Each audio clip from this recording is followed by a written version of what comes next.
tadi Twitter tuh memang bisa merusak. Ya seperti kemarin tuh di banyak kasus ya. Kadangkala kita ini ditipu oleh Twitter, oleh medsos, oleh potongan-potongan berita yang clickbait itu, yang tidak ada itu.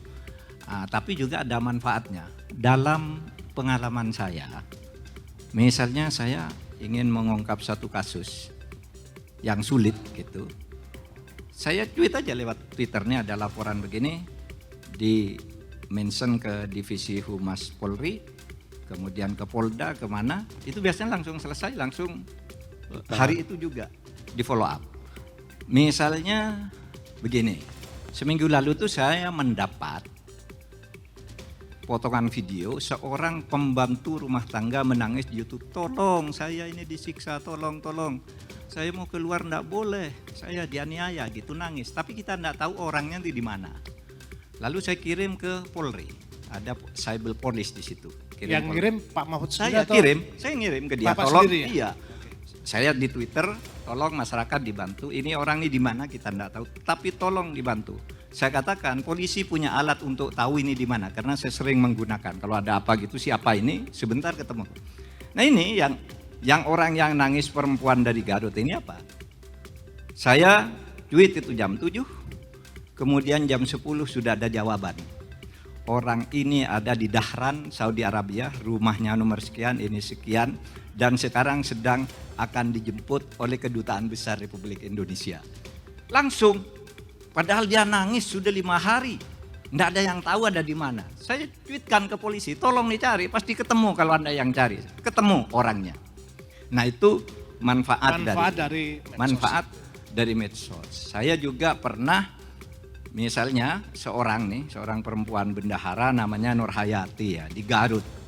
Lurah. Itu iya, bendahara lurah. Lurahnya korupsi, selama 2 tahun korupsi. Nur Hayati ini kan enggak enak kenal lurah, tapi sudah 2 tahun dia lapor. Malah yang ditangkap Nur Hayati ini, katanya kamu membiarkan orang korupsi 2 tahun, padahal dia lapor. Berarti kamu ikut serta korupsi. Dia jadi tersangka. Sudah tersangka, sudah dilimpahkan kasusnya dari polisi ke kejaksaan. Polisi bilang, saya enggak bisa sekarang mencabut karena sudah di kejaksaan. Kejaksaan saya juga tidak bisa mencabut. Karena apa? Karena ini sudah resmi dari polisi, sudah P21.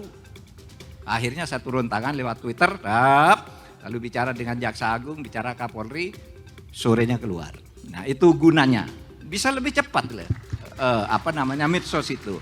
Nah dalam hal ini saya gunakan terus medsos. Ya tapi ini kan Pak Menteri sebagai pribadi Mahfud. Ya. Bagaimana ini menjadi tertib secara nasional itu? Kita harus rumuskan. Kalau saya melihat, kalau cara kerja saya, hampir semua instansi pemerintah itu membuka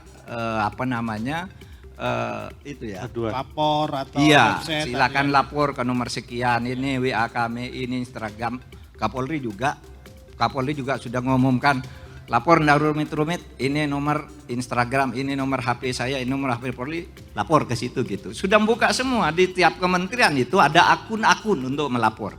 Tapi kita tidak tahu apakah yang mengolah itu benar atau tidak. Karena saya jarang mendengar bahwa kasus itu selesai karena laporan melalui akun Twitter. Tapi yang berkali-kali saya bisa, orang hampir dipecat jadi dosen di Unsia namanya Saiful Majdi. Kurang 3 hari ini tidak ada keputusan, vonisnya inkrah, dia akan selamanya menjadi terpidana. Tapi waktu itu saya kejar dengan Twitter, saya telepon Polri, saya telepon DPR sidang hari ini diputuskan dia diberi amnesti oleh Presiden. Selesai.